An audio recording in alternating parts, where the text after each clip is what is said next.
Hi, so my name is Cordelia. I'm the face behind Cordy's Cakes.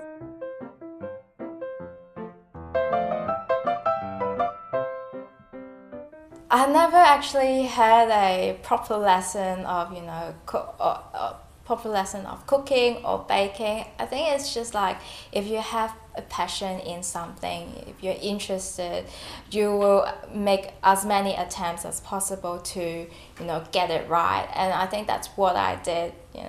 When I started out, I did pastry, little tarts, macarons as well.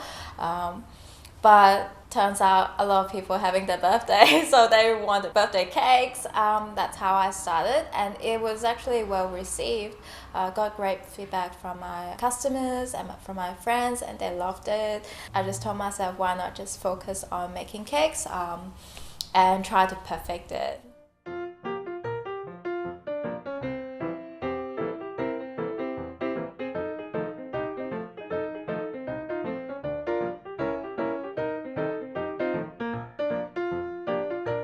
We usually pre-baked everything. So I baked all mine in one day and then I store it in the freezer. So cakes can actually be freezable for up to 3 months, but then I just store it for a couple of days. So it's still very fresh. So I only use buttercream for my cakes, just butter and icing sugar. But I think my recipe isn't the traditional, ratio, because what I've seen is a traditional buttercream icing, it actually requires a lot of icing sugar. And a lot of my customers, they don't want their cake to be too sweet. So that's why I reduce a lot on the icing sugar. In terms of flavors, I do Earl Grey, so Earl Grey tea, and black sesame. So these two are actually my favorite. I don't think you can get these kind of flavors from a lot of places as well. But other flavors like vanilla, standard, chocolate, red velvet, I do lemon and raspberry cakes as well. Marble effect that I create is just basically a combination of few colors and you just ice it around.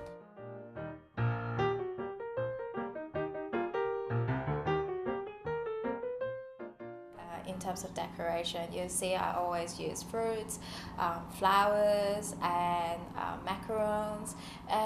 These are all very, I think, pleasant to look at, and apart from the flower that you probably can't eat, well, macarons and fruits, they go really well with the cakes as well. And flowers just sort of kind of add that extra touch to the cake. It makes it more alive for some reason, so that's why I like adding flowers there, and I add edible flowers onto some of my cakes as well. I have a local florist that I use. Yeah, the lady there, I'll always give her a call as well to see what's in store, because flowers, they're very seasonal now.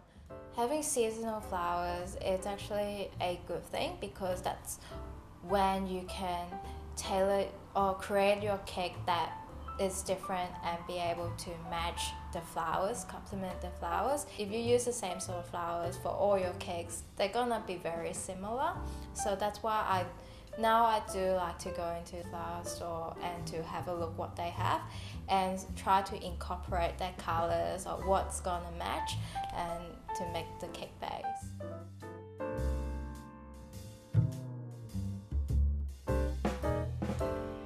I used to live in Hong Kong, and Hong Kong is a concrete jungle. You only see buildings and probably a few plants, very sad plants. When I came back to Australia, and I was like, oh my god, this is so nice, like, no pollutions, and then blue sky and beautiful like trees and jacaranda. Just, it's something that you can't get anywhere else, and I think that's what really inspired me. View from my kitchen. I see sunset every day, and sunset they're different every day as well. I'll be like, yeah, why not use it on a cake? Yeah. So, and also nature as well. Autumn leaves colors. These are the kind of colors that inspired me and use it on a cake.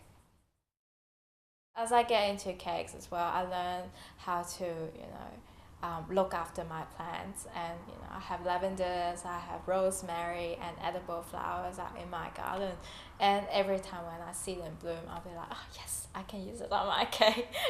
So I need to keep them alive. To me, cakes is a work of art now. These days, you want it to be special for them. You want them to remember that one cake that they had, you know, in their birthday, and then their friends and family will talk about that cake, you know. And that's what I want to give them. That unique, you know, you're not getting it elsewhere, you know, and nobody is gonna get the same cake as you do. It's just for you.